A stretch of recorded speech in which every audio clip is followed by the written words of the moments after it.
Boa noite! E aí, galera, beleza? Começando a nossa live, começando a primeira live de uma série que a gente vai fazer.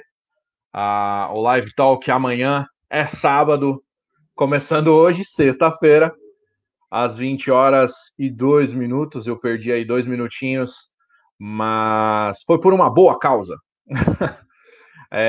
Eu estou super feliz de compartilhar isso aqui com vocês. Estou super feliz de iniciar esse projeto, principalmente porque hoje eu conto com a presença de uma pessoa que foi e é extremamente importante para a minha formação acadêmica. Ele foi meu professor na Universidade de São Judas, onde eu me formei. Eles não estão me pagando merchan por isso, mas eu vou falar.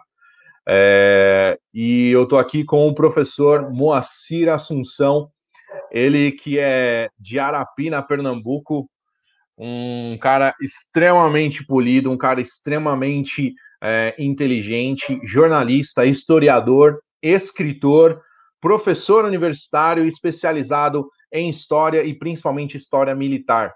Ele é autor de 12 livros, dos quais dois foram concorrentes ao Prêmio Jabuti, e dos quais eu destaco aqui três, que são três que eu gosto muito, que são Os Homens que Mataram Facínora, de 2007, São Paulo Deve Ser Destruída, livro do qual eu assisti a palestra de lançamento, muito importante, muito interessante, e também Moacir, O Homem, o Sertão e a Cidade, que é a biografia do pai do Moacir Assunção, nosso entrevistado de hoje.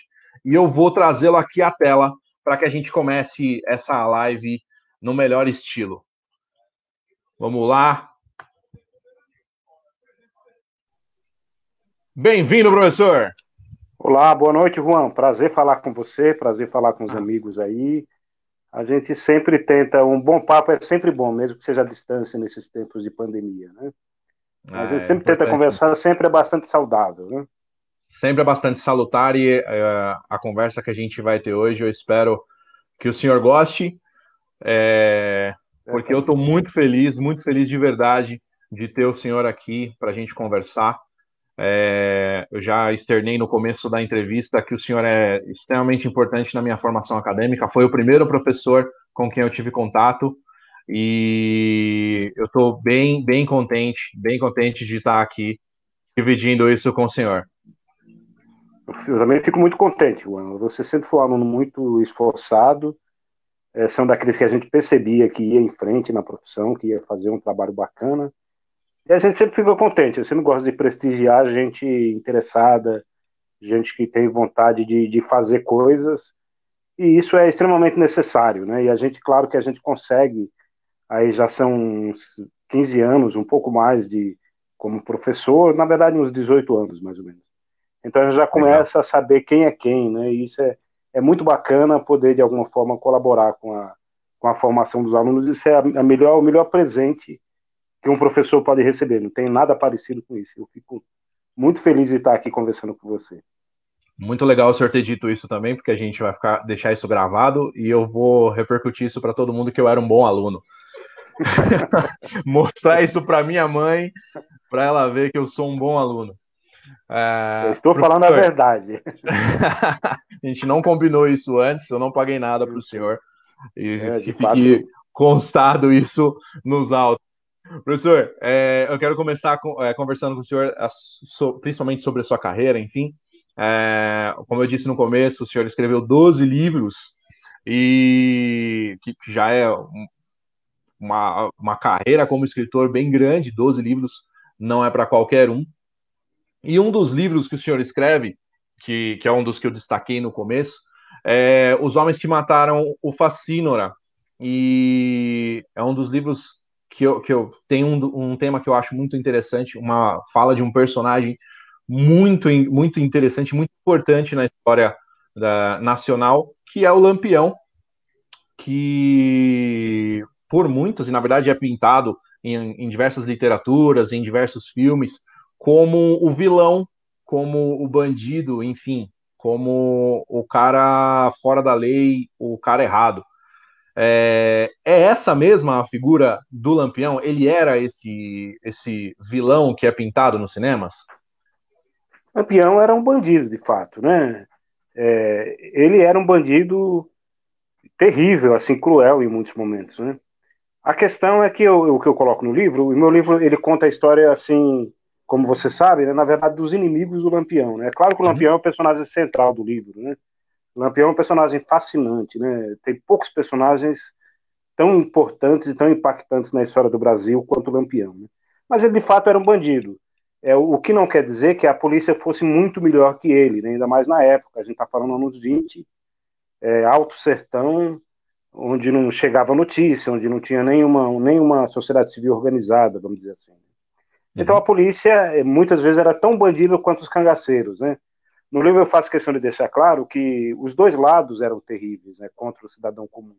E que vítima mesmo era um homem do campo, que ora recebia a visita dos cangaceiros, ora das volantes, que eram as forças policiais que os combatiam, né? E ambos eram cruéis, né? E Lampião, apesar de ser cruel, o que marcou a história do Lampião é que ele era muito inteligente, ele tinha uma inteligência acima da média, e ele era um homem que sabia fazer o que a gente chamaria hoje de marketing pessoal.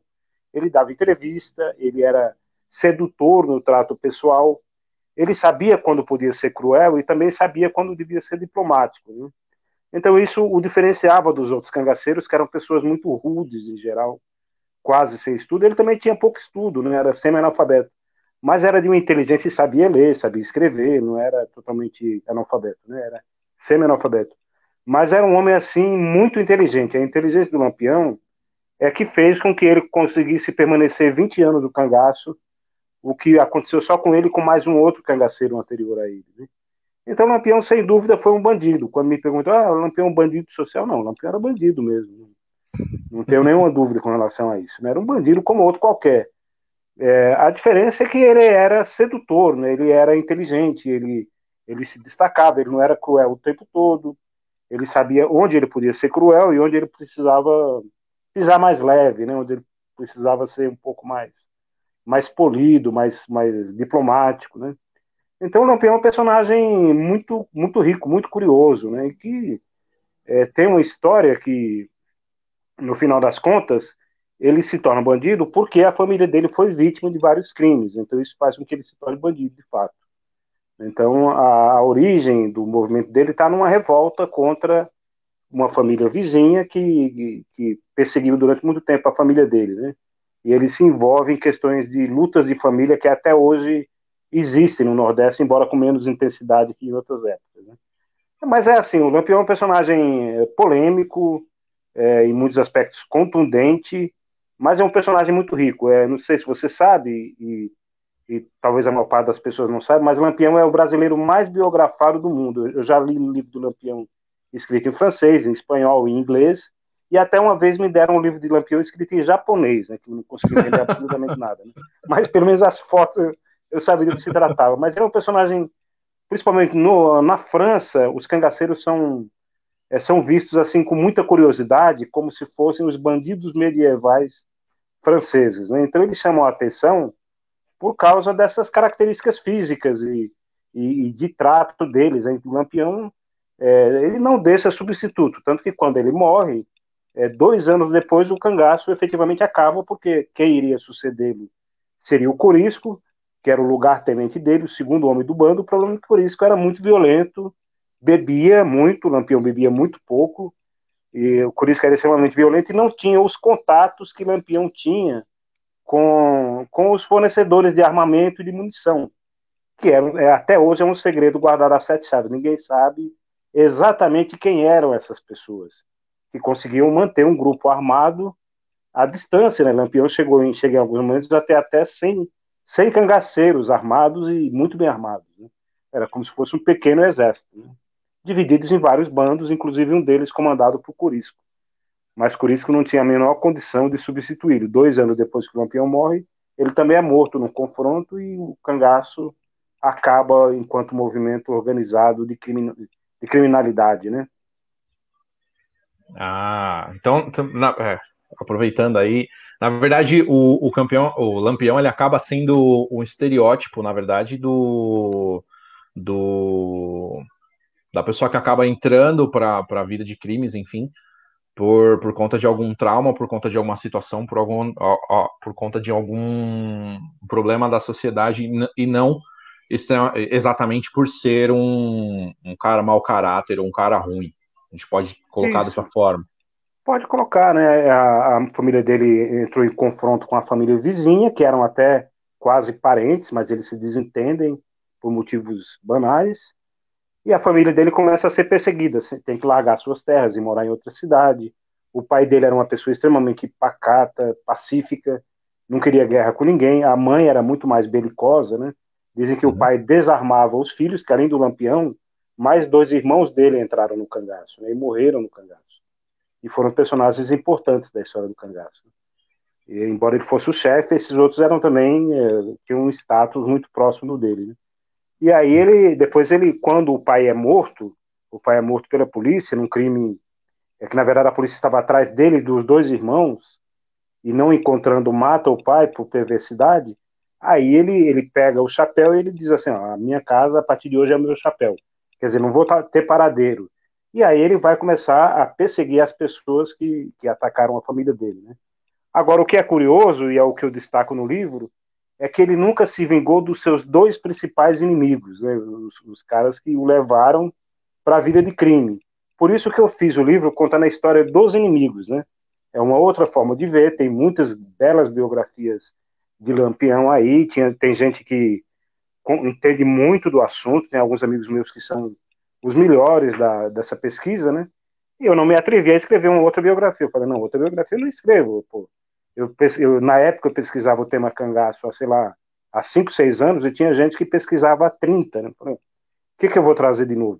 Mas essa perspectiva de olhar para os inimigos, aí era uma coisa nova, que nunca tinha sido feita, né? Uma abordagem Então, totalmente diferente. sim, exatamente por isso que eu falei, não, vai ser essa abordagem. Eu já tinha uma boa pesquisa, já tinha viajado muitas vezes para lá, já tinha conversado e entrevistado gente que enfrentou Lampião e estava viva ainda quando eu entrevistei, gente com quase 100 anos, como o Davi Jurubeba, que tinha 95 na época, morreu 3 anos depois, com 98, que sabe que o sertanejo, quando não morre cedo, não morre criança, ele vira semente, né? Veja o caso do meu pai, hoje eu estou na casa dele aqui, ele está com 94. Então o povo vai assim, não morre nunca, né? Então, essa história está na raiz do cangaço, né? Mas Lampião, ele já tinha, um pouco tempo antes da morte do pai, ele já estava mais ou menos participando de um grupo menor de bandidos e cangaceiros, né? Que não era o grupo que ele vai comandar depois. E aí, depois que ele entra num grupo que é do Senhor Pereira, de uma guerra famosa de famílias Pereira contra os Carvalho, lá em Serra Talhada, na cidade dele, que aliás é vizinha da minha, né? É bem perto da minha cidade, lá no Pernambuco. E aí ele acaba se envolvendo nessa história e aí passa 20 anos no cangaço, né? Ele é um dos 2 cangaceiros mais longevos, né? Só ele e um cangaceiro anterior que ficaram tanto tempo assim. Em geral, a pessoa entrava no cangaço porque ela tinha uma vingança a fazer, ela tinha alguma coisa a fazer, ela fazia e depois ela saía novamente, né? E ele não, ele permaneceu lá durante toda a vida. Até o fim da vida ele esteve no cangaço. Então ele entra com perto de 20 anos e sai com quase 40, né? Exatamente quando morre, em 1938, né? Esse é um dos livros que eu mais gosto, e acredito também que é um dos que mais, talvez eu esteja errado nisso, mas talvez seja o que mais tenha projetado o senhor, inclusive rendendo uma entrevista com o Jô Soares, que eu vou colocar Sim, agora na tela. Tá aqui o senhor novinho, ó. exatamente, com mais cabelo preto, mas exatamente conversando aí com o Jô, ele está com um livro na mão, né? E Isso. essa entrevista aí no Facebook, ela tem mais de 200 mil visualizações, é uma coisa assombrosa. E esse livro Como é meu é, best-seller mesmo, né? como que é Pois, conversar com o Jô Soares? Ele parece ser uma pessoa totalmente fora da caixa, né? Olha, ele é extremamente inteligente, né? Tanto que tinha ali, antes de ir para o jogo, você é entrevistado por um jornalista, né? Como eu fui, todo mundo que vai entrevistado, né? Eles querem saber se você não vai travar na hora, né? Porque é muito comum você estar ali na frente do jogo e você às vezes é um especialista na matéria, como tem muita gente que vai lá e ainda assim trava, porque você está falando para milhares de pessoas, muitas vezes milhões de pessoas, embora fosse de madrugada o jogo, né? É Uhum. muito gostoso. Eu lembro que no dia eu estava sentado para ser entrevistado, aí ele fez a chamada e a minha entrevista com o Jô nesse dia aí durou 40 minutos. Foram 2 blocos assim inteiros, né? E aí ele me chamou, falou, ó, vamos chamar agora, ele vai falar do Lampião, Moacir Assunção. Aí o grupo lá, o quarteto, começou a tocar Mulher Rendeira. Eu me levantei, dei uma palpitação no coração, eu falei, puta, acho que eu vou cair. Deu aquela sensação estranha, eu falei, daqui a pouco eu vou cair aqui e não vou conseguir falar com ele, né? Mas não, aí depois que você senta lá, aí tudo bem, tranquilo, né? Era um assunto que eu dominava, e aí ele estava fresco ainda, porque eu tinha acabado de lançar o livro, e foi muito bom, exatamente, esse livro é o meu best-seller, é o meu livro mais bem sucedido, ele vendeu 2 edições, são 6 mil exemplares, e tá para sair a terceira edição agora por uma nova editora, eu tirei da Record, vai sair pela editora Realejo, acho que agora no segundo semestre, o livro sai, e sai com um capítulo a mais, que eu estou falando do chamado Novo Cangaço, que é um fenômeno Hum, mais novo, são esses bandidos que estão chegando assim nas cidades do interior, e às vezes até mesmo da região metropolitana, chegam com um poder de fogo impressionante. Os caras chegam com toca ninja, metralhadora, o carro, eles colocam aqueles miguelitos, que são aqueles pregos que furam o pneu dos carros da polícia, né? Eles roubam caminhões para atravessar no meio da rua, eles sequestram pessoas e amarram em cima do carro. São bandidos de um perfil completamente diferente. O policial civil comum não enfrenta, tem que ser a rota, tem que ser um batalhão de operações especiais, porque o poder de fogo deles é muito grande, eles estão preparados. Eles se comportam assim como uma milícia, né? Então, na verdade, eles têm algumas características semelhantes aos cangaceiros, né? O seu modo de atuação é semelhante, o tipo de armamento que eles carregam remete ao cangaço, por isso que eles são chamados de novo cangaço, né? E a entendi. forma de atuação deles, eles são muito bem organizados, eles fazem um levantamento do lugar antes, eles são, um pessoal muito especializado, entre aspas, vamos dizer assim. Se é que alguém pode ser especializado no crime, né? Mas esses são de fato especializados, né? Então, a Legal. polícia comum, em geral, eles chegam nas cidades, eles metralham um posto da polícia que tem lá e o policial nem sai de lá porque não vai enfrentar esses caras com um revólver ou uma pistola, não dá, né? Os É, caras são com metralhadora, com a fuzil, disparidade do armamento é muito grande. muito Professor, grande. Era mais ou menos como eles faziam também, os cangaceiros, né? a gente tem algumas pessoas online aqui com a gente e tem algumas perguntas chegando. Eu vou colocar uma aqui na tela e eu acho que eu entendi. Essa é uma pergunta da Leidiane, a Anne Marcela. Ela está perguntando. Eu acho que eu entendi o nome aqui. Não sei se ela escreveu errado, mas ela está perguntando se é errado comparar o Lampião com o Lula ou o Lunga. Não. Não sei se tem o Lunga. Talvez com o Lunga. O filme Bacurau tem muitas referências ao cangaço. Esse é um filme sensacional, né? Tem muitas referências ao cangaço e o Lunga é uma espécie de um cangaceiro, né? Como se fosse um cangaceiro. Imagino que ela esteja se referindo ao Lunga, né? Tá. Ele é um cangaceiro e ele é um cangaceiro que tem uma proximidade com uma determinada cidade que está sendo atacada por um grupo de estrangeiros, né? Uma história muito louca. E aí tem muitas referências ao cangaço, porque aquela região lá onde se passa a história da cidade realmente foi uma região que os cangaceiros passaram também, né? Porque dos estados nordestinos eles só não foram no Piauí e no Maranhão. Os outros 7 estados eles estiveram, né? Em alguns lugares bem distantes da área de atuação deles, umas poucas ocasiões que eles foram a cavalo. Então o Lunga é uma espécie de um cangaceiro. E depois, quando eles cortam a cabeça dos estrangeiros e expõem, isso é uma referência fortíssima ao que aconteceu com o Lampião e seus cangaceiros foram mortos e as cabeças expostas. Essa é uma foto famosa, né, que está no meu livro e está em muitos materiais sobre o cangaço, né?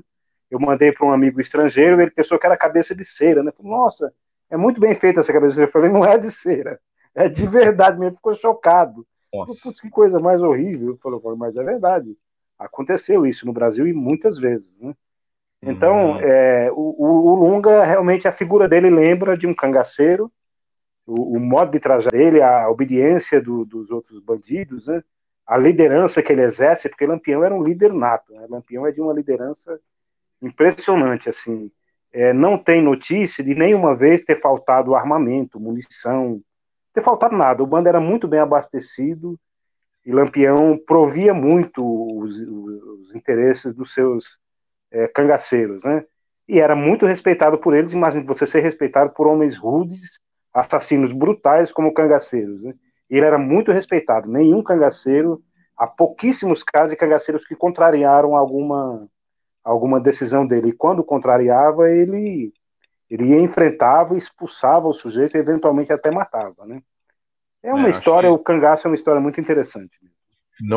considerando todas as características de Lampião, contrariá-lo deveria ser muito arriscado mesmo. De fato. O, o Wallace me corrigiu aqui, é o Lunga mesmo. Eu fiz Sim, sim. a correlação errada. É normal, eu tô super nervoso, é normal acontecer isso. Professor, tem um outro livro seu, que é o mais recente, que é que o senhor conta a biografia do senhor seu pai, que é o Moacir Sênior.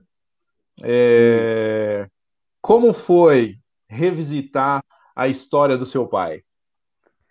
Bem, meu pai é um excelente contador de histórias, né? Ele, nossa, é uma pessoa que ele conta uma história com uma vivacidade impressionante, e ele tem uma memória fantástica, ele lembra coisas que ele tinha quando ele tinha 5 anos, porque ele tem 94, né? Então, isso coisas que aconteceram há 89 anos, né? Uma coisa impressionante. Então, ele sempre me contou muitas histórias de quando ele chegou em São Paulo a primeira vez, que ele veio para São Paulo a primeira vez em 1949.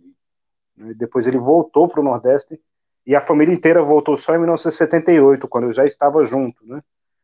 E aí essas histórias que ele contava, eu falei, poxa vida, eu preciso um dia contar essas histórias, porque afinal de contas é meu papel contar essa história, né? Eu sou o historiador da família, eu sou jornalista, minha vida é contar a história mesmo de pessoas, né? Falei, se eu não contar essa história, eu não sei quem vai contar. E eu conversei com a minha irmã, mais velha, ela fez o prefácio do livro, e eu acabei batizando o livro assim, Moacir Assunção, que meu pai tem o mesmo nome que eu, né? Na verdade, eu sou filho, né? Moacir Assunção, O Homem, o Sertão e a Cidade Grande, que conta a história de quando ele estava no Pernambuco, ele nasceu no Ceará, depois ele passou para o Pernambuco, depois ele veio para São Paulo e ainda vivemos um tempo na Bahia, já a família, né? Então ele passou por 3 estados do Nordeste, depois veio para São Paulo novamente. E meu pai, ele é uma pessoa que ele foi, em todos os lugares onde ele atuou, ele foi pioneiro.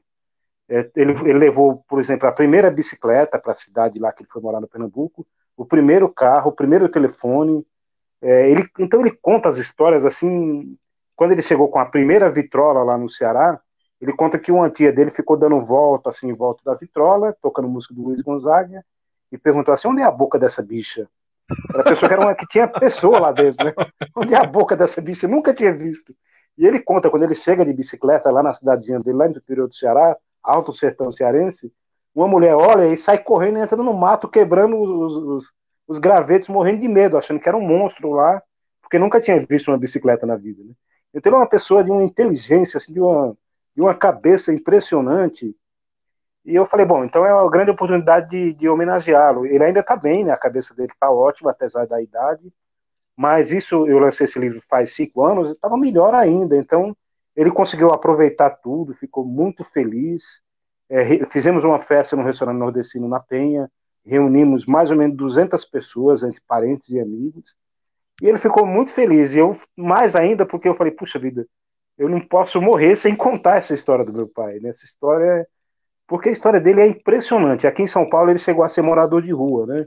Ele chegou a ficar numa situação que ele estava sem dinheiro, sem documento, sem nada. Ele foi procurar uma pessoa que ia arrumar emprego para ele. Quando chegou, a pessoa estava desempregada. Na verdade, ele dizia que era garçom, e meu pai queria ser garçom, que era uma profissão muito boa na época.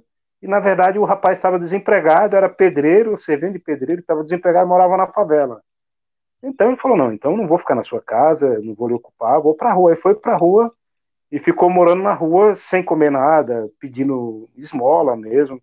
E depois, na continuação, quando voltou para o Nordeste, ele se tornou prefeito de uma cidade, presidente da Câmara, vice-prefeito, se tornou o mais rico comerciante da cidade, que meu pai é cearense é o judeu brasileiro, né? Cearense dizem que é um cara que... Dizem que quando os americanos chegaram na Lua, colocaram a bandeira, olharam de lado, aí já tinha 2 cearenses vendendo um correntinho ali, sabe? Porque o cearense é comerciante, né? Em qualquer lugar do mundo, e mesmo fora do mundo, né? Então eu falei, tem que contar essa história. Aí conto, nossa, meu pai tem histórias muito interessantes, né? E o livro é um livro familiar, mas ele já vendeu mais de 400 exemplares, o que é uma média. Eu lancei por uma plataforma de autopublicação, não lancei por editora, já que era um livro da família mesmo.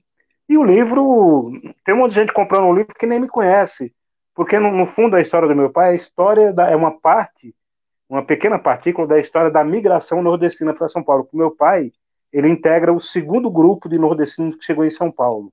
E Nossa. aí as pessoas não sabem por que se chama baiano em São Paulo, para o nordestino, e no Rio é Paraíba, né? Porque o primeiro grupo que chegou em São Paulo nos anos 30 era de baianos. Por quê? Porque não podia vir gente da Europa, que estava em guerra, a Europa estava no entre guerras, entre a Primeira Guerra e a Segunda, e aí o que fizeram? O Antônio Hermílio de Moraes, que é o pai do Hermílio de Moraes que a gente conheceu, ele era pernambucano, foi à Bahia, trouxe um grupo de baianos para trabalhar na Nitroquímica, uma empresa lá de São Miguel, que até hoje Ah, existe, né? Uma sim, empresa existe.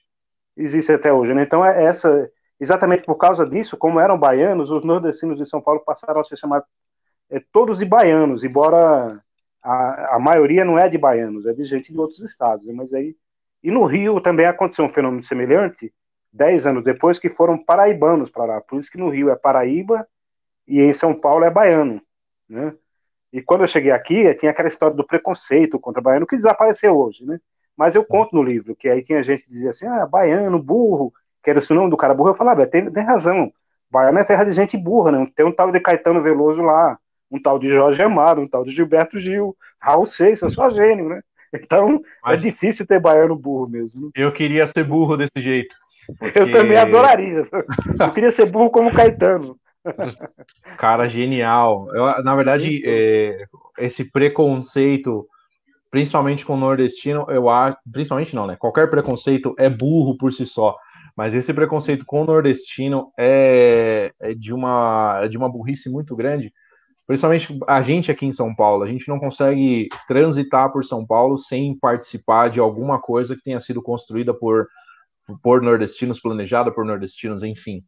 pois é, Tem. verdade. O É Nordeste é praticamente parte impossível. integrante de São Paulo. Aliás, eu tenho uma obra nordestina em casa, que é a minha esposa, que é filha de nordestino. Eu só posso agradecer ao Nordeste por todas as alegrias que eu tenho na minha vida. Então, pois É, é, verdade.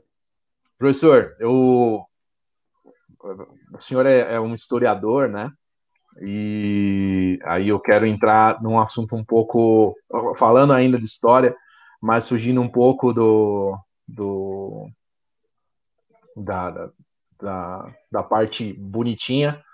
É, a gente está vivendo hoje um fenômeno que é a negação histórica, né?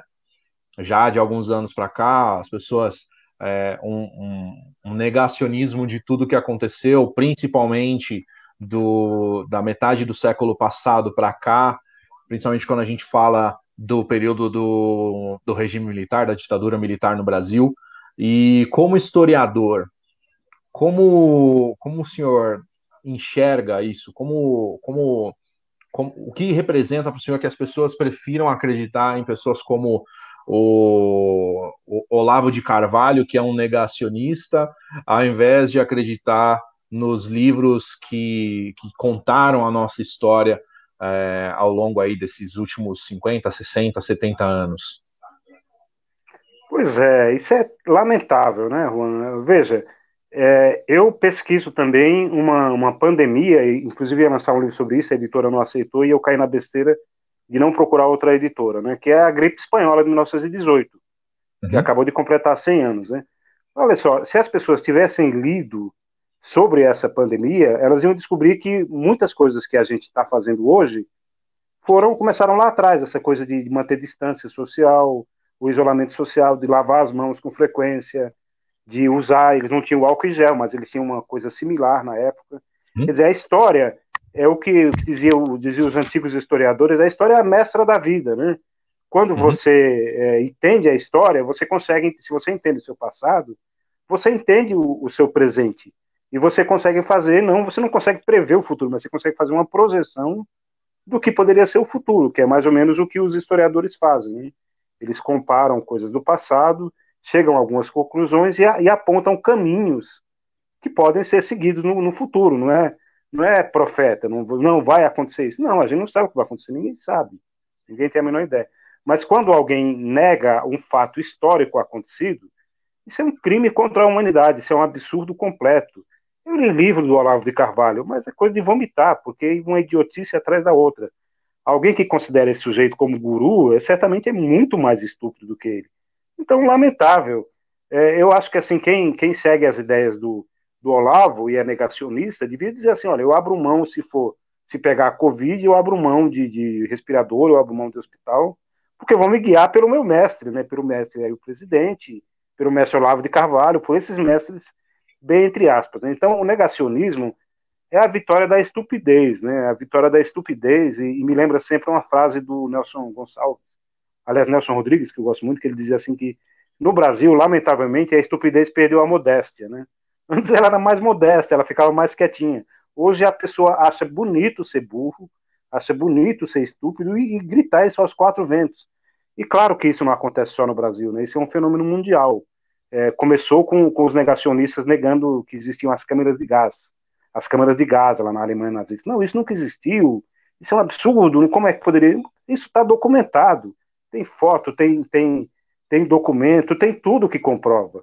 Então, uma vez eu estava fazendo uma palestra falando sobre a Guerra do Paraguai, que é outro tema que eu tenho um livro também, né? Você sabe, e uma pessoa me contestou, falou, o que você está falando é mentira. Eu falei, bom, o senhor pode me contestar. Ele era da comunidade Paraguai em São Paulo. O senhor pode, qualquer pessoa pode me contestar, eu não sou dono, nem o historiador é dono da verdade. Seria um absurdo eu dizer, não, isso aqui é verdade porque eu estou dizendo, não. Eu estou afirmando alguma coisa porque eu tenho documentos que comprovam. Você pode me contestar a hora que quiser, qualquer um pode. Só precisa pesquisar. Não é baseado no achismo, na opinião. Né? Não é baseado no tiozão do WhatsApp, aquelas bobagens que a gente fica recebendo o tempo todo. Não, tal coisa, não sei o quê, uma estupidez, né? Que você, não tem sentido nenhum. Então, quer dizer, é muito lamentável a gente ver. Minha geração, a gente imaginava quando chegasse ao século XXI, ano de 2020, a gente estaria muito mais avançado em termos de tecnologia, e como estamos mesmo em muitos aspectos, mas em termos intelectuais, em vários momentos, a gente regrediu, porque minha geração não tinha essa coisa negacionismo, as pessoas acreditavam na história, acreditavam na ciência. Veja, quem está salvando a vida das pessoas agora, na pandemia, no mundo inteiro, é a ciência. São os cientistas que estão lutando para desenvolver vacina, são os cientistas que estão desenvolvendo métodos de tentar promover o isolamento social, de salvar a vida das pessoas. Você não vê nenhum desses negacionistas. Eu me lembro de ter visto já pastores, militares, dizendo que eram negacionistas, e dali a pouco eles morreu um parente, e o cara muda de ideia na mesma hora. Porque isso é uma estupidez, né? Quer dizer, então a gente está vivendo um período, lamentavelmente, em que essa estupidez ganha asas, em que essas pessoas consideram que podem falar essas idiotices e sair ilesas, né? E você vai ver quem é o líder deles, o livro do Olavo de Carvalho, 90% é palavrão. Então, como é que alguém pode considerar uma figura como essa guru de alguma coisa? Eu não convivi com ele no jornalismo, porque ele também é jornalista, mas teve gente que conviveu, falou que ele era absolutamente estúpido, né? Então, eu tenho amigos que conviveram com essa figura, né? Então, depois virou astrólogo, sei lá o que é. Então, essas pessoas são pessoas que você não tem a menor condição de acreditar, e agora está vindo um movimento muito saudável para o Brasil, que é uma Sleeping Giants, que é um grupo dos Estados Unidos, um site que está pressionando os anunciantes que anunciam nessas mídias de fake news. E um deles já está começando a ter dificuldade no tal de Jornal da Cidade Online, que é uma picaretagem feita por um sujeito aí, e vários dessas usinas de fake news estão começando a ter anúncios retirados, porque às vezes o sujeito anuncia lá um banco público, alguma coisa assim, e ele nem sabe direito o que é aquela mídia que ele está anunciando. e o Sleep Giant, que quebrou a agência do Steve Bannon lá nos Estados Unidos, está vindo para o Brasil. E já está quebrando as pernas de um monte de mídias de extrema-direita absolutamente negacionistas. Eu acho isso um movimento muito saudável. E eu quero louvar essa medida. Acho que a gente vai dar a volta nesses caras.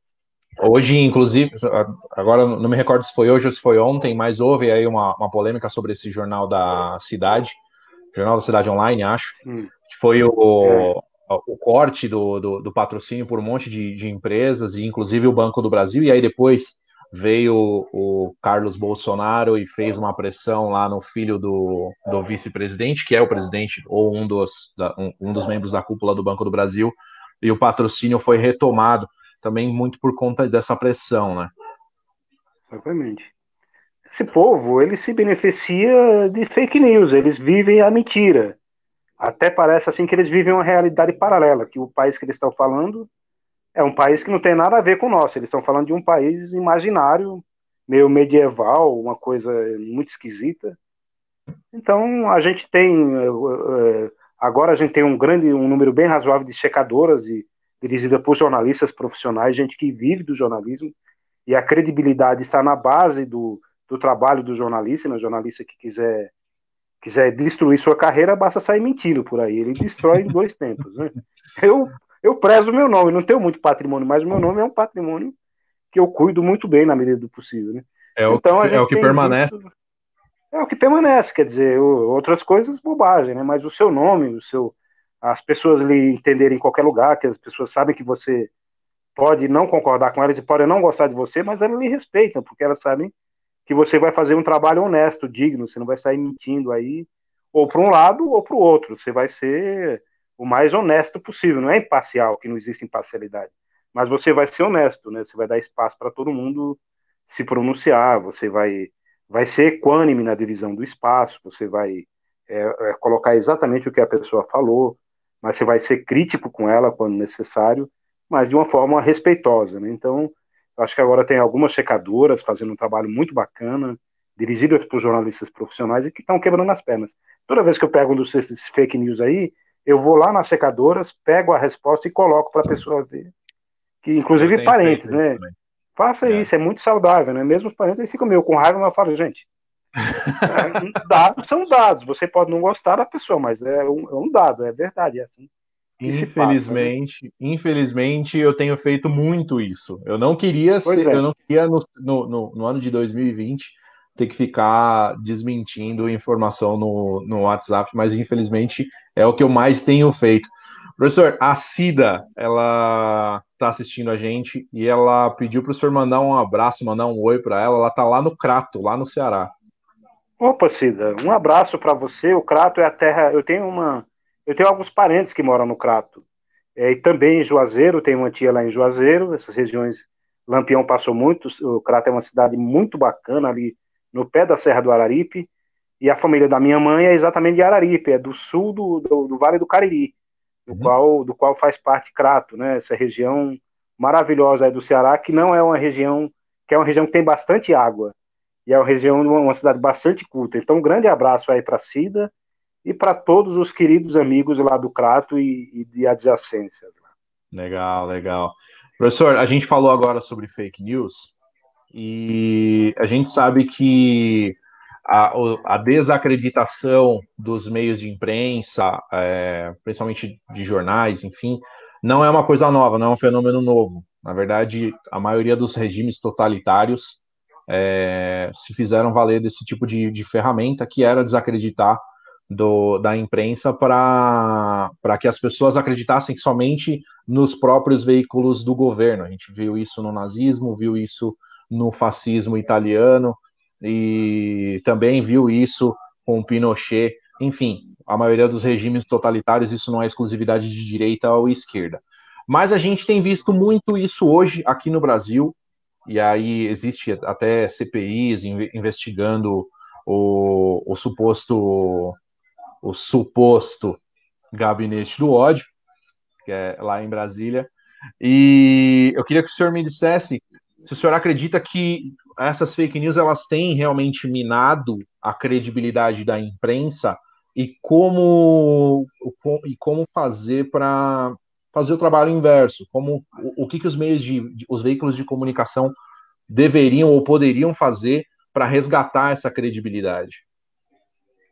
Bem, existe isso mesmo, né? A gente sabe que essas usinas de fake news estão presentes aí e hoje elas encontram guarida nos escalões mais altos da República, né?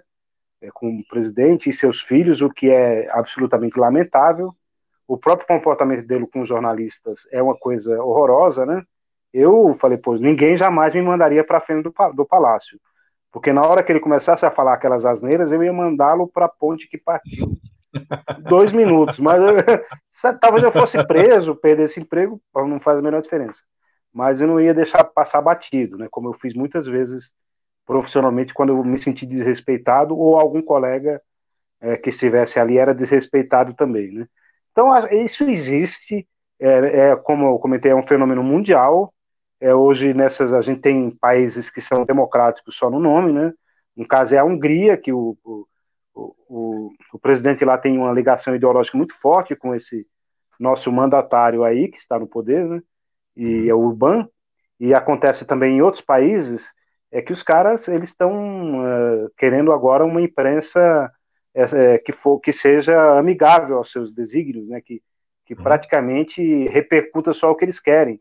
Então os caras imaginam assim que a imprensa, o papel dela é proteger o governo. Eu sempre lembro aquela velha frase do Milton Fernandes: imprensa é oposição, se não é oposição, é secos e molhados. É uma empresa de secos e molhados, não é jornalismo. Jornalismo é oposição ou é secos e molhados, então é comércio. Então, quer dizer, isso existe, está presente em termos mundiais, tem até empresas que vivem de explorar isso, né? Tem grupos que vivem de ganhar muito dinheiro com essas fake news, né? E é muito dinheiro que circula nesse meio aí, e sem dúvida, em alguns momentos, a imprensa tem uma parte da culpa por perda da credibilidade. Em alguns momentos houve comportamentos bastante condenáveis, isso é inegável, né? Mas eu acho que a saída disso aí, a saída dessa situação, e a única que eu enxergo, é fazer um jornalismo de qualidade, fazer um jornalismo que faça a diferença, mostrar para as pessoas. Vários jornais montaram suas próprias estruturas de checagem, o Estadão mesmo tem o Estadão Verifica, a Folha também tem seu instituto de checagem. Então, mesmo quando os jornais não têm, eles fazem convênios com empresas que fazem checagem. Então, isso é bastante interessante. A gente só combate a mentira com a verdade, é o único jeito, né? Então, fazendo um jornalismo de qualidade, que não tenha vergonha ou medo de admitir erros. Não tem problema, você errou, admita, não tem problema algum. A gente erra, todo mundo erra o tempo todo. Depois já conserta esse erro, se não tiver sido intencional, principalmente, um erro por falta de informação ou por desconhecimento mesmo, né? Fora isso, não tem outra saída. Acho que a gente está... os professores têm um papel importante nisso aí, todos os intelectuais têm o papel de mostrar para as pessoas que existe a verdade, existe, ou pelo menos algo que se aproxima da verdade, e existe a mentira, que caminham juntos, e a mentira muitas vezes é mais atraente que a verdade. Eles conseguem deixar a fake news numa embalagem que parece verdade e que é bonito até, e que no caso agora da pandemia, tem gente acessando mais mentiras do que verdade, o que é muito lamentável, o que ajuda a demonstrar por que a gente está nesse cenário, né? O Brasil, tudo leva a crer que vai ser o próximo epicentro do coronavírus, porque a gente tem uma população gigante, tem um problema seríssimo de desigualdade social, desigualdade entre regiões, e isso tudo aparece nesse momento. Mas veja o que acontece, as pessoas que estão seguindo fake news, e o próprio presidente é um incentivador disso aí, estão morrendo, né? Tive até um jornalista que eu conheci, o Renan, que ele estava doente, aparentemente com coronavírus, o médico receitou o tal do cloroquina, ele tomou cloroquina, morreu de um ataque cardíaco. Ele era um homem de 50 e poucos anos, mais ou menos da minha idade, um pouco mais velho, 2 ou 3 anos mais velho, muito jovem ainda. Ele morreu e depois se constatou que ele não estava com coronavírus. Era o rebate falso, quer dizer, ele achou que estava. E aí ele acreditou no médico e, lamentavelmente, o médico acreditou nessas sandices aí que o próprio Trump já renegou e foi atrás disso aí, o coitado morreu, quer dizer, como ele, muitos. Então, quer dizer, as pessoas estão percebendo que seguir o fake news, percebendo na carne, quer dizer, Uhum. que seguir essa coisa de fake news é bobagem, você morre. Todos aqueles que andaram menosprezando, dizendo que era uma gripezinha, muitos deles já morreram. Veja que teve até o caso do diretor da Anvisa, que estava junto com o Bolsonaro numa dessas manifestações, e ele está com coronavírus. Quer dizer, aquele pessoal que foi lá para o Mar-a-Lago, lá para aquele resort do Trump, todo mundo pegou coronavírus, menos o presidente e a esposa, o que me soa muito estranho. Aqui Eu entre nós. acredito que não só os exames, mas deveria ser feito um estudo de anticorpos no presidente da República, porque toda a equipe dele foi contaminada, só ele não. Ele deve ter É, alguma coisa diferente, realmente, que ele tenha deve ser afastado. estudado, né? Quer dizer, sei lá, a gente devia estudar, porque dá para aplicar em outras pessoas a Exato. incrível resistência dele, né? Uma coisa impressionante. Né? Eventualmente, o nosso presidente pode ser um X-Men, não sei. É um mutante aí que tem a cura Alguma coisa no assim. próprio sangue. Então, O professor fez menção do epicentro, aí só aproveitando para trazer informação, o Brasil hoje está com 21.048 mortes constatadas por Covid, confirmados 330.890 pessoas, com recuperação de 135.430. Hoje à tarde saiu um boletim na imprensa dizendo que o Brasil é o segundo país com maior número de casos e maior número de óbitos, sendo precedido apenas pelos Estados Unidos. E existem previsões aí de que o Brasil ultrapasse os Estados Unidos muito por conta da postura do líder do executivo. E aí, voltando, o senhor falou sobre. A gente comentou agora sobre a imprensa e a responsabilidade da imprensa, e falamos também sobre as fake news. E o senhor se formou na Brás Cubas, se não me engano, em sim. 1990. Já são aí 30 anos de formação acadêmica de jornalismo. E o senhor pegou aí a renovação do Brasil, né, após 1988, com a queda da ditadura militar, e pegou também a renovação dos meios de comunicação através da internet.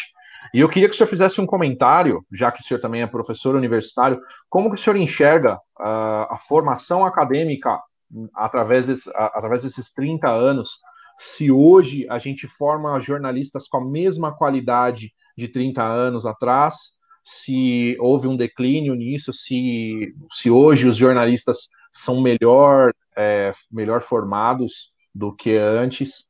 Qual que é a opinião do senhor sobre isso? Bem, olha só, eu me formei mesmo em 90, já em 92, 93, eu já comecei a dar aula pela mesma faculdade onde eu me formei, né? Lá pela Brás Cubas, em Mogi das Cruzes, né? Me convidaram e eu já estava atuando na área e eu voltei para dar aula lá, né? Quer dizer, a imprensa passou por muitas mudanças, né? Eu peguei ainda peguei o período da máquina de escrever, depois a transição para o computador nos anos 90, os primeiros telefones celulares também sendo utilizado nas redações, né? Peguei muitas mudanças, assim, participei exatamente como você lembrou, do finzinho peguei ainda o finzinho da ditadura, os momentos finais, os setores, e aí já a nova Constituição, o momento de redemocratização, peguei todas essas transições e cheguei a morar um tempo em Brasília e trabalhar lá também, né? Trabalhava no Jornal de Brasília. Por pouco Uhum. tempo, mas foi uma experiência muito rica, né? Quer dizer, acho que a gente, o jovem que chega na faculdade hoje, ele tem uma grande facilidade com internet, naturalmente eles já nasceram, eu tenho lá minhas dificuldades, uma ou outra, tento me adaptar, mas realmente não é fácil. Mas os jovens que chegam hoje, eles têm uma familiaridade impressionante, porque eles já nasceram nesse momento, eles não tiveram que se adaptar, né? Eles já conviveram com isso aí. A grande dificuldade, e que já era naquela época, e que me parece que tem aumentado, que é lamentável, é a falta de leitura, né? os jovens chegam com um nível de leitura muito baixo, que é lamentável, né? E aí a gente tem esse período da faculdade para tentar criar um hábito de leitura. E esse hábito de leitura não se cria da noite por dia, é um processo, né? Eu também, até para eu criar meu hábito de leitura, isso levou alguns anos, né? Para eu ir sedimentando essa coisa de virar leitor, e que me deu fez com que a minha visão do mundo mudasse completamente, né? E eu devo isso em parte a meu pai. Foi meu pai que sabia que eu gostava de ler, mas eu lia gibi, e ele começou a levar jornal para casa. Era o Jornal da Tarde, depois eu tive a oportunidade de trabalhar na empresa que editava o Jornal da Tarde, embora nunca tenha trabalhado lá, né? Mas aí minha primeira matéria que eu publiquei também, ainda como estudante, foi no JT. E eu tinha uma ligação muito forte com o Jornal da Tarde, que foi o que me levou para o jornalismo, praticamente, né? Então aí esse hábito de leitura foi se consolidando com o passar do tempo, né? Hoje, claro, hoje é um outro momento, né? Mas eu Uhum. acho que os jovens eles chegam com grandes dificuldades de leitura. E isso, se você não lê, você tem uma compreensão muito baixa do mundo à sua volta. Você tem menos repertório, você conhece menos palavras, você tem mais dificuldade de compreensão, você transita muito pior pelo mundo, você tende a enxergar as coisas somente na superfície, você tem dificuldade para se aprofundar. Então, quem não lê tem todas essas dificuldades. Então, já era assim, mas eu acho que isso tem ficado mais complicado com o passar dos anos. Talvez pelo hábito de ler só em rede social, aí a pessoa se habitua àquele texto curto do Facebook, do Twitter, do Instagram, etc. E ela tem uma enorme dificuldade para ler textos mais complexos, textos mais contemplativos, que você tem que pensar mais, se aprofundar mais, e que são aqueles textos mais cabeçudos, como a gente diz, né? Mas que a gente tem a obrigação de ler. Você pode não gostar, não interessa, a gente aprende a gostar de texto de filosofia, de texto de economia, texto de política, texto de temas da história mais complexa, e a gente precisa ter essa noção, né? Então, acho que Uhum. essa é a grande dificuldade. A gente, é claro que há um esforço, o curso de jornalismo hoje é muito melhor do que eu estudei, é imensamente melhor, não tem como comparar, pela estrutura que tem, pelas possibilidades que oferece, e claro, a São Judas é uma universidade muito maior do que a universidade que eu estudei lá no interior, que era uma universidade pequena, mais modesta, muito menor que a São Judas, né? Então a gente tem muito mais materiais, tem muito mais condições, mas o problema principal que nós temos, eu acho, e claro que não é só em jornalismo, mas o jornalista ele tem a obrigação de ler. Mas isso, Uhum. claro, que acontece em todos os cursos superiores, né? Isso se dá em todos eles. Mas no caso do jornalismo isso é muito mais grave, porque o jornalista ele precisa ter um nível de leitura o mais alto possível, né? Quer dizer, eu sempre digo para os alunos que o jornalista não é o cara que sabe tudo, porque ninguém sabe tudo, mas ele é o cara que sabe quem sabe.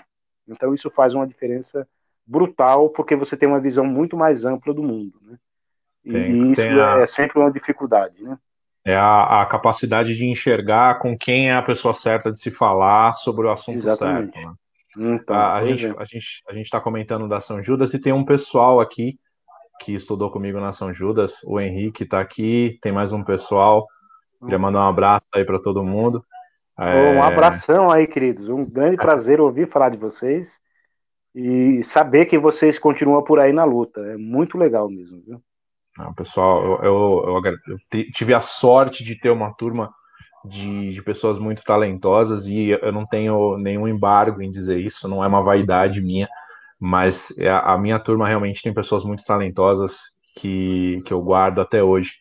Tem uma outra pergunta aqui, professor, que eu acho muito interessante, uma pergunta do Wallace, e ele pergunta como o senhor percebeu a não obrigatoriedade do diploma para o exercício da profissão de jornalista. Pois é, eu estive na luta quando, na época do que caiu o diploma, eu era diretor do Sindicato de Jornalistas, né? E o Sindicato de Jornalistas esteve na luta para manter esse diploma, né? É, às vezes se diz uma coisa meio maluca, né? Que o jornalista não é um profissional, é um intelectual, né? Como se nós fôssemos, jornalistas de uma maneira geral, fôssemos escritores ou cantores que sobrevivemos do nosso trabalho e não trabalhamos para ninguém. Isso é uma falácia, né? A maior parte, a maioria absoluta dos jornalistas trabalha para uma empresa ou para mais de uma empresa, no caso dos freelancers, então nós não somos profissionais, não somos intelectuais, assim, autônomos, não somos artistas, né? O jornalista não é artista, ou pelo menos não deveria ser. Então, é muito difícil compreender porque o jornalismo é uma das poucas profissões de nível superior que não precisa ter diploma para exercer. Eu não tenho nenhum problema com o economista atuando como jornalista no sentido de produzir artigos, que sempre foi comum, né? O historiador fazendo artigo, o advogado escrevendo artigo, não tem problema não. Tudo isso colabora para melhorar o jornalismo. Só que o jornalista não é o cara que escreve artigo e que é contratado pelos jornais para escrever artigo, é o cara que vive disso, é o cara que trabalha efetivamente disso. Então não faz nenhum sentido. Não é uma pessoa que periodicamente vai ao jornal, é o cara que está todos os dias no jornal, ralando lá para fazer e está na linha de frente. Veja que muitos jornalistas também já ficaram doentes, já morreram vários por causa do coronavírus, porque o jornalista também está na linha de frente, assim como o médico, assim como o gari, assim como o limpador o trabalhador o coveiro, o trabalhador da limpeza pública, o jornalista também está colocando ali seu rosto exposto às mazelas do mundo. Então ele não está fora dessa história. Então defendo que o jornalista deve ter diploma e isso é saudável, isso faz com que as pessoas estudem. E diz assim, tem problema nos cursos. Claro que tem, também tem problema no curso de história, também tem problema no curso de direito, de engenharia, então a gente não joga fora a criança com a água do banho. A gente joga fora só a água do banho e mantém a criança. Porque senão seria um absurdo, né? Quer dizer, a gente brincava dizendo assim que, em vez de criar a criança, criou a placenta, né? E jogou a criança fora e criou a placenta. Então, é essa relação. O diploma de jornalismo, ele prestou um serviço enquanto existiu e a gente continua na luta aí, a FENASE, os sindicatos, para retomar o diploma de jornalismo, porque ele é muito importante. E veja que o jornalismo já é uma área que tem na qual entram pessoas de outras áreas. Sem o diploma, aí a coisa virou festa do caqui e apareceram essas figuras, como esses blogueiros aí, quer dizer, não todos, claro, mas tem alguns que são absolutamente desprovidos do mínimo de inteligência e se dizem jornalistas. Né? E que não tem nenhuma preocupação com a ética, não tem nenhuma preocupação com ouvir o outro lado, com aquelas coisas que são básicas do jornalismo, com a questão de não opinar na sua matéria. Estou escrevendo uma matéria informativa, eu não opino, eu vou opinar quando for opinião. Eu vou opinar no artigo, no editorial, na crônica. Na matéria eu não opino, ali é uma descrição, um relato só. É considerado um pecado mortal. É o fato, eu vou contar o fato. Gostando ou não, aquilo lá é fato. Você pode me contestar, só que não tem minha opinião ali. Então é difícil contestar. Aí ficou terra de ninguém. Então qualquer pessoa considera que pode ser jornalista como se fosse uma profissão fácil. Jornalista é uma das profissões mais difíceis de se exercer. E também eu reputo como uma das mais importantes. É importante, por exemplo, que o trabalho do historiador, né? Meu trabalho basicamente é baseado em jornais antigos.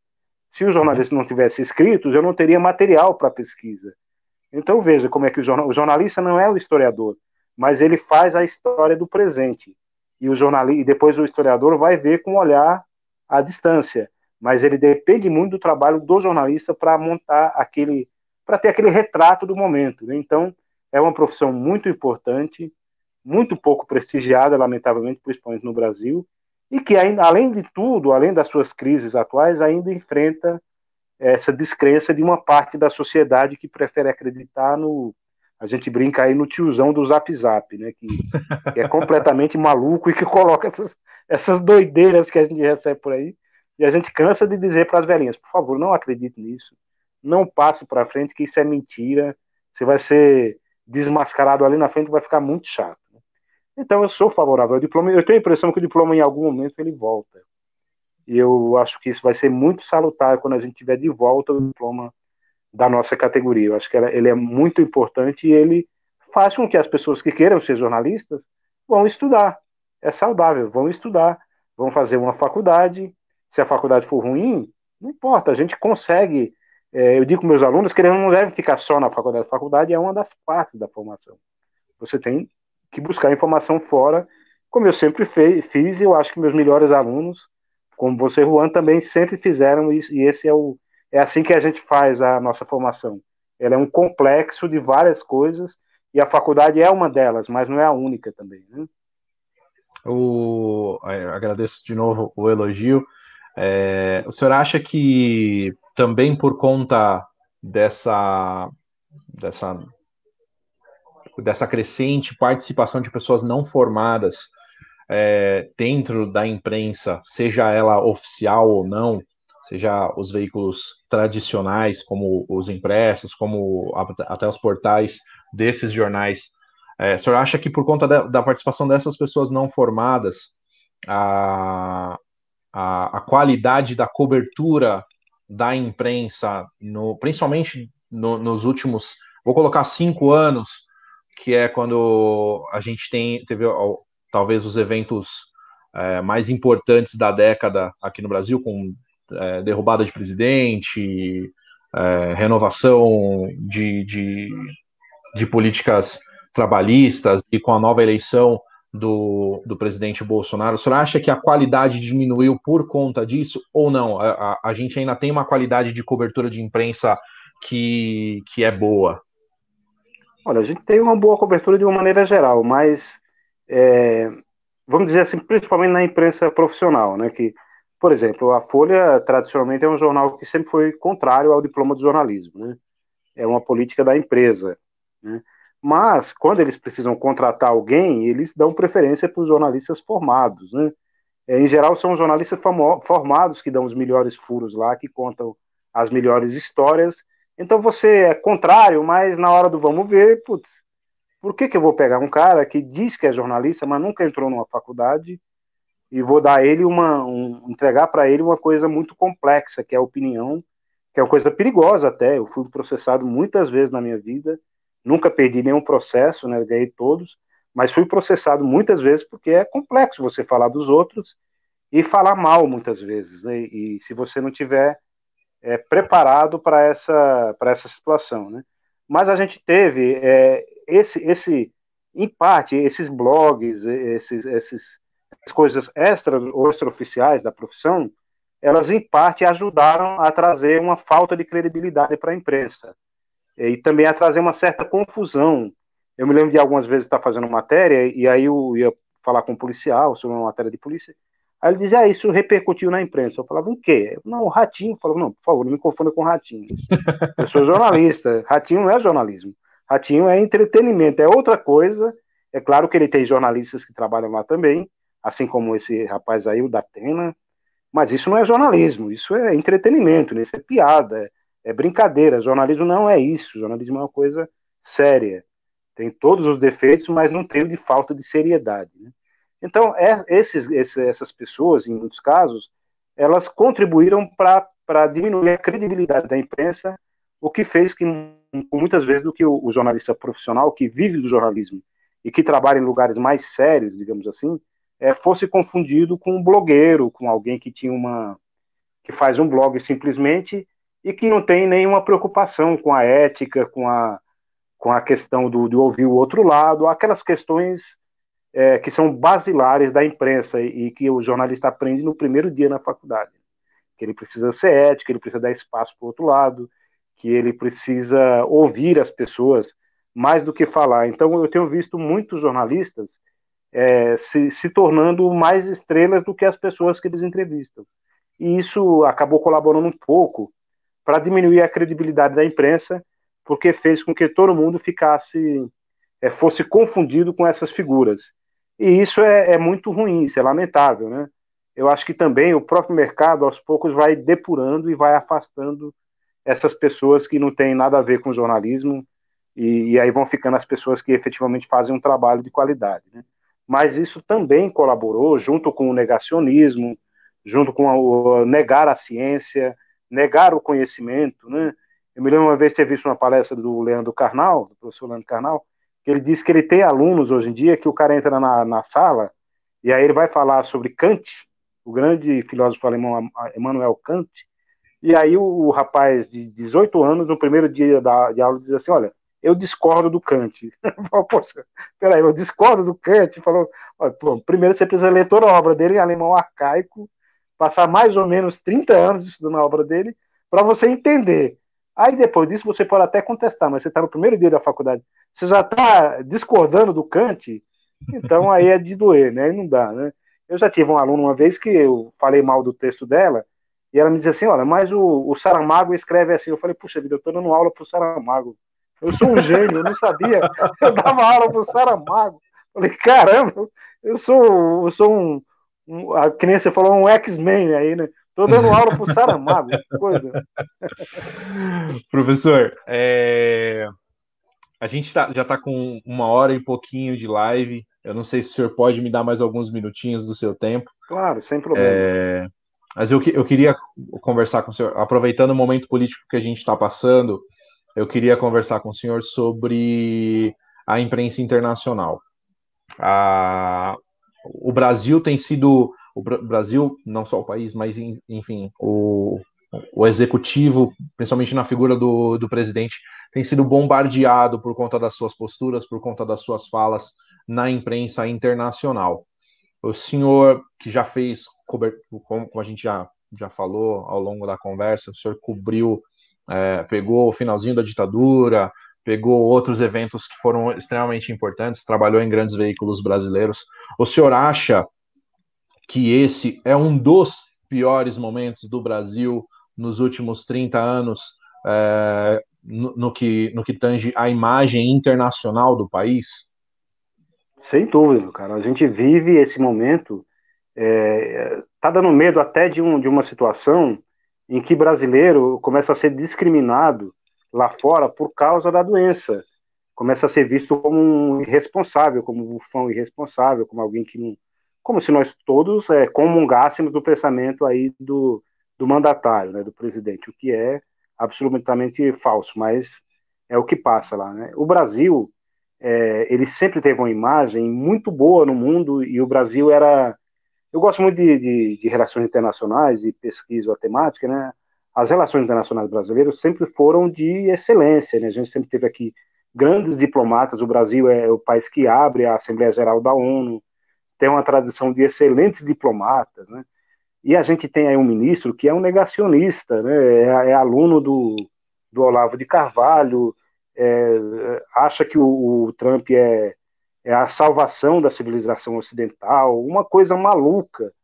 O apelido dele lá internamente no Itamaraty é Pastor Tarja Preta, né, para você ter uma ideia, o grau de loucura que a gente vive, né? Parece uma realidade paralela, né?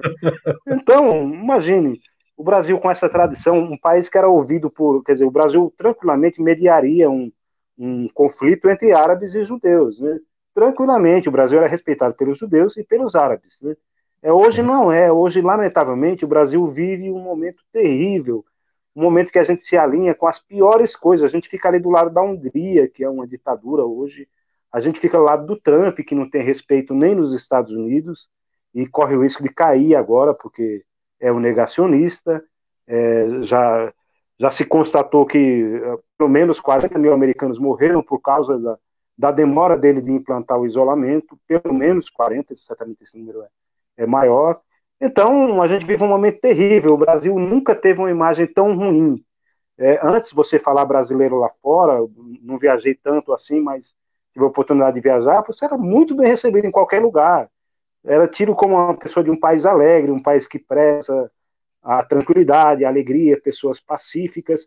Hoje a gente é visto lá fora como uns imbecis, como uns idiotas, como os caras que tem um presidente que é louco, tem um ministro que é mais louco ainda, tem outros ministros, um ministro do meio ambiente que degrada a Amazônia, que é ministro do anti-meio ambiente. Então, a nossa imagem, e você vê aí, você citou os jornais internacionais, os mais importantes do mundo, nossa imagem é péssima. Nesse momento, a gente tem que tomar muito cuidado para não sermos vítimas de preconceito por sermos brasileiros por causa da Covid, de sermos vistos como alguém que deliberadamente deixou sua população morrer. A míngua, a gente já tem mais de 20 mil mortos num tempo curto e o número de mortos tem crescido dia a dia, a gente tem batido recordes. É muito lamentável. A gente vive um momento, olha, é terrível, um momento de chorar, e é muito triste a gente ver um país que sempre foi respeitado internacionalmente, teve ministros como Nabucco, ministro das Relações Exteriores como Nabucco, como o próprio Rio Branco, como alguns gênios aí, e de repente tem esse cidadão aí que é a antítese das relações exteriores. Ele jamais, em momento algum, ele seria alguma coisa. Então, realmente a gente vive o pior momento, até onde eu acompanhei, né, como historiador, o pior momento da história da história da imagem brasileira lá fora. Esse momento é terrível, é lamentável. O Bruno Borges, que também é jornalista, ele faz uma pergunta aqui para o senhor. O que o senhor espera do futuro do Brasil? Bem, eu faço parte sempre, apesar da gente estar muito preocupado com o momento agora, Bruno, eu sempre fiz parte dos otimistas, né? Sempre achei que a gente pode melhorar, né? Nós já passamos por coisas muito tristes, né? A própria ditadura militar, a ditadura do Estado Novo, essa ditadura militar, o governo Collor, que foi um desastre completo, e eu estava lá em Brasília na época do governo Collor, na época do impeachment do Collor também, acompanhei lá. Então a gente já passou por coisas terríveis. A história do Brasil ela vai assim, a gente passa por tempos de democracia, depois passa por ditadura, depois vai para a democracia de novo. É meio um carrossel de emoções muitas vezes, né? Um alto e baixo, né? Eu faço parte do grupo dos otimistas. Eu acho que a gente em breve vai conseguir superar esse momento difícil. Vamos nos livrar dessas pessoas.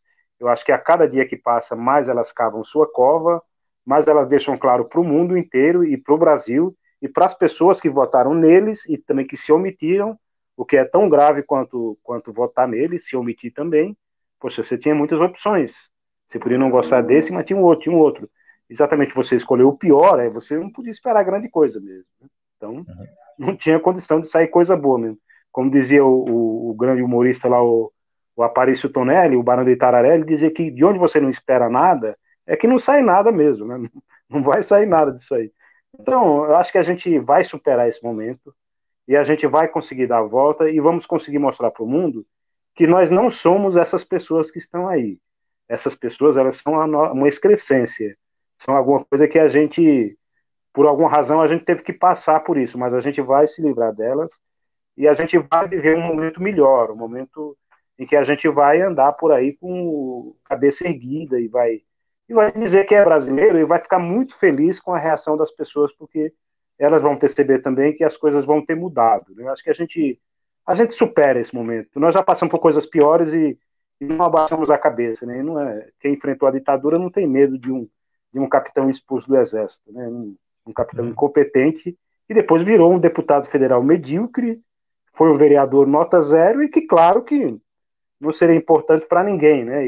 E, claro, faria tudo somente para proteger sua família e ele é um presidente da família, da sua família, basicamente, não de outra. Professor, a gente já está indo para o final. Eu quero fazer só mais uma pergunta para o senhor, que é a gente tem visto algumas informações sobre um pequeno exército bolsonarista que se acampou lá na frente do Planalto, e a gente tem ouvido muita gente falando sobre um possível impedimento do presidente. Enfim, já tem, se não me engano, 34 pedidos de impedimento e agora um inquérito em cima de uma possível cassação da chapa. O senhor escreveu um livro que é São Paulo deve ser destruída, que fala um pouco sobre um combate, uma guerra civil em São Paulo. O senhor acredita que, caso ocorra um eventual impedimento do presidente Jair Bolsonaro, o senhor acredita em guerra civil? Não acredito, não. Esse povo, eles falam muito, mas eles não representam nenhum poder concreto. Mesmo os generais, a gente tende a achar que eles falam muito. O general Heleno soltou uma nota, não sei o quê, meio ameaçando o STF. Eles falam muito, mas na verdade eles representam a eles mesmos e uma pequena parcela dos militares, que é estridente, mas não é a maioria. Nem os próprios militares não estão satisfeitos. Essas milícias bolsonarianas, elas são muito de intimidar, mas elas, na hora que você... Outro dia eles foram fazer uma manifestação lá na Paulista, chegou a torcida do Corinthians e expulsou rapidamente. Eu não era corintiano, mas virei naquele dia. Na verdade, eu não sou nada, porque eu não gosto de futebol, mas eu falei, bom, a partir de hoje eu sou corintiano e Gaviões da Fiel, inclusive. Então, embora eu moro no bairro do Palmeiras, lá o meu bairro todo mundo é palmeirense, né? Então lá eu não posso dizer que sou corintiano. É, Então, eles são de muito intimidar, muito fazer barulho. Eles lembram um pouco aquelas milícias nazistas, que eram mais ou menos assim.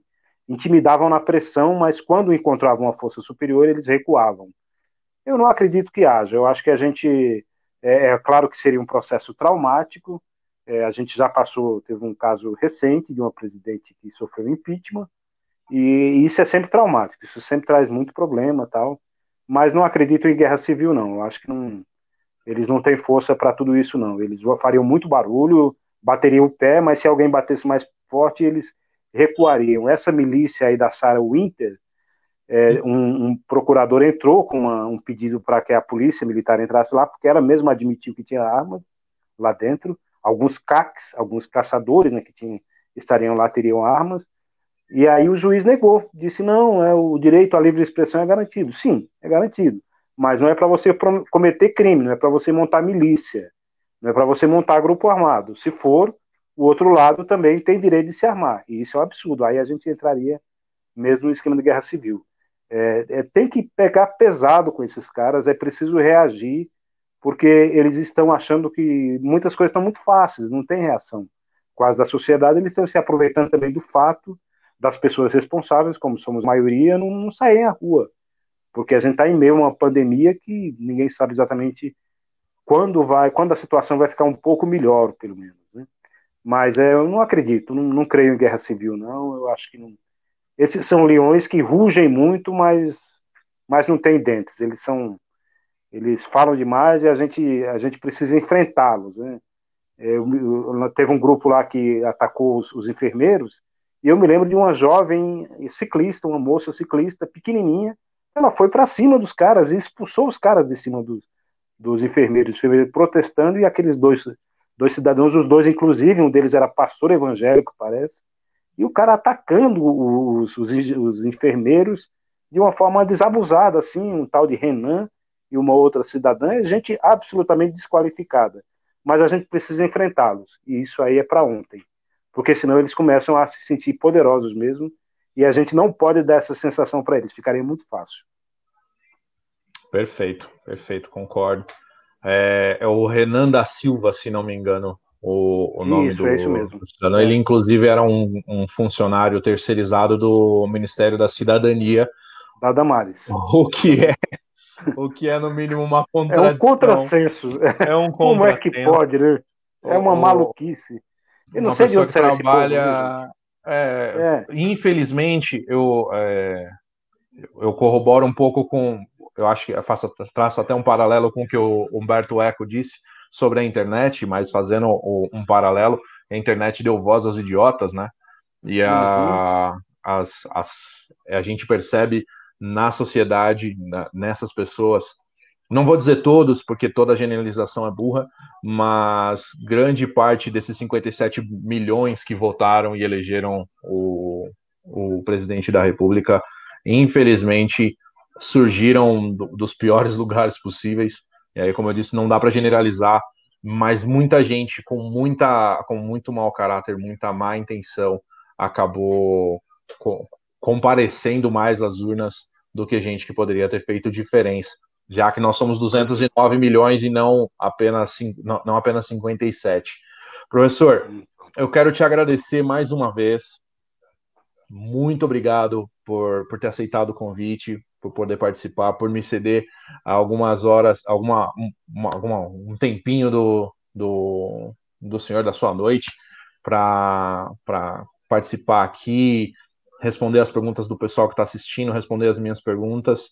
Eu não sou o Jô Soares, mas eu espero que tenha sido uma boa entrevista. Eu te agradeço mais uma vez. Se o senhor quiser deixar algum recado, deixar alguma consideração final, eu deixo aberto espaço para o senhor. Ok, Juan. Um prazer sempre falar com você. Quando quiser, a gente volta novamente. Em outros momentos, podemos conversar. Você já foi me visitar lá no trabalho uma vez, né? Sim. Em um dos meus trabalhos, né? Na verdade, às vezes eu tenho 2 ou 3 trabalhos, né? Então, é um prazer sempre falar com você. Acho que a conversa foi muito agradável, muito gostosa, bastante livre, né? Você não é nem o Jô Soares, mas não precisa ser, são estilos bem diferentes, claro, né? Então, muito bacana. E o que eu queria dizer é que, como consideração final, acho que a gente está vivendo um momento difícil. Eu vou retomar um pouco o que eu tinha falado na última pergunta, que o colega jornalista fez, o Bruno, né? O Bruno, o nome dele, Isso, Bruno. né? Bruno Borges. Então, Bruno Borges, eu acho assim que a gente está vivendo um momento difícil, mas isso não representa o fim, isso é uma parte da história. A gente tem condições de superar esse momento, a gente precisa lutar para que isso aconteça, a gente precisa se posicionar, não dá, nesse momento não dá para ficar neutro, não existe neutralidade possível. Eu deixo bem claro qual é o meu lado, tem um lado sempre, meus parentes sabem, meus amigos sabem, eu tenho um lado e não abro mão não, se você quiser, quem quiser me derrotar no debate, sem crise, sem problema nenhum, na violência não vai rolar, mas a gente consegue superar isso aí, acho que a gente vai estar num outro momento, daqui a pouco a gente vai estar rindo e sem acreditar como é que nós chegamos tão fundo no poço. O Bruno o Marcos está falando alguma coisa aí, né? Ele tá agradecendo ao senhor e a mim pelo bate-papo, dizendo que foi um bate-papo enriquecedor. Muito bom, um abraço para você. Então, acho que aí a gente vai superar isso aí, e daqui a pouco a gente vai rir dessas figuras, vai imaginar, puxa, a gente teve uma ministra da cidadania que viu Jesus na goiabeira, parece crônica, não parece realismo fantástico, né? A gente teve um ministro do meio ambiente que era inimigo do meio ambiente, a gente teve um ministro do Relações Exteriores que era anti-relações exteriores, o pastor Tarja Preta, a gente teve, sei lá, um ministro da Educação que só fala bobagem, uma coisa de louco, alguém completamente descompensado. Então, daqui a pouco, isso tudo vai virar, vão ser crônicas da história. E a gente vai demorar para acreditar que essas pessoas um dia existiram no país. A gente vai passar e vamos vencer essa. Primeiro, vamos vencer a pandemia, depois, vamos vencer essas outras pessoas, essas pessoas que tentam nos mostrar como se nós fôssemos muito pior do que nós somos. E nós não somos, nós somos muito melhores do que eles podem imaginar. É isso. Grande abraço a você, grande abraço a nossos telespectadores e ouvintes. Foi um prazer conversar com vocês, todos. Obrigado mais uma vez, professor. Eu quero te agradecer. Eu não sei nem como é que termina esse papo, porque estava muito legal, mas eu quero te agradecer por ter me recebido lá na Assembleia Legislativa, por ter aceitado o convite, aceitou de pronto, por ter participado aqui com a gente, respondido todas as perguntas. Obrigado mais uma vez, professor. A gente está chegando aqui ao final. Quero liberar o senhor para continuar a sua leitura, que o senhor tinha me dito que estava para terminar. E só te agradecendo. Muito obrigado de verdade. E um abraço. Grande abraço. Um grande abraço. Até a próxima. Até a próxima. Tchau, tchau. Tchau, tchau. Ah, muito legal, muito legal. Uma alegria muito grande para mim. Eu confesso que eu estava super nervoso, ainda estou um pouco nervoso. Essa é a primeira de muitas lives que eu quero fazer e eu quero agradecer a todos vocês que participaram, pessoal que mandou pergunta, pessoal que comentou. Não deu para mostrar tudo, não deu para postar todas as perguntas, porque o tempo é realmente curto, né? A gente fez 1h20, 1h20 e pouquinho de live, e eu quero agradecer a todos vocês, agradecer mais uma vez ao professor. Eu já tenho algumas pessoas para o próximo. Se vocês tiverem sugestões, se vocês quiserem, de repente, indicar pessoas para esse bate-papo, é só mandar a mensagem. Como sempre, em todas as lives de todo mundo, eu não posso fugir um pouco do clichê e pedir para você se inscrever aqui na page, dar um like na página. Eu vou postar esse vídeo lá no meu canal no YouTube, então procure lá, Juan Engel Oficial. Vai ter esse bate-papo lá, que foi super gostoso. Ao longo do vídeo, vocês me viram aqui tomando uma aguinha, eu vou fazer o merchan aqui, aproveitando, ó. Sou eu. Essa caneca é da estamparia Menino Maroto, do meu amigo William.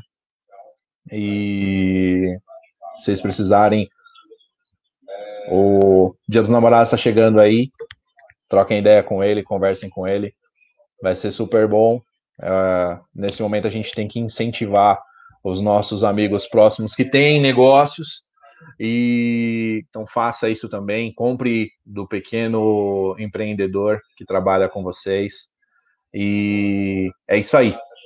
Quero te agradecer mais uma vez por ter ficado até aqui, um abraço, até a próxima, e lembrem-se, independente do que aconteça nos próximos dias, independente do que se diga aí pelas autoridades, a melhor medida para evitar o contágio, para evitar as consequências da pandemia, ainda é ficar em casa. Então, se possível, se você puder, fique em casa, evite aglomerações, alimente-se bem, cuide da sua saúde, e um abraço virtual para vocês, porque eu acredito que muito em breve a gente vai poder se abraçar de verdade. Um abração, assim é feio, né? Não vou parar de fazer isso. Mas é isso aí. Um abraço para vocês e até a próxima. Esse foi o Amanhã é Sábado dessa sexta-feira. Abração.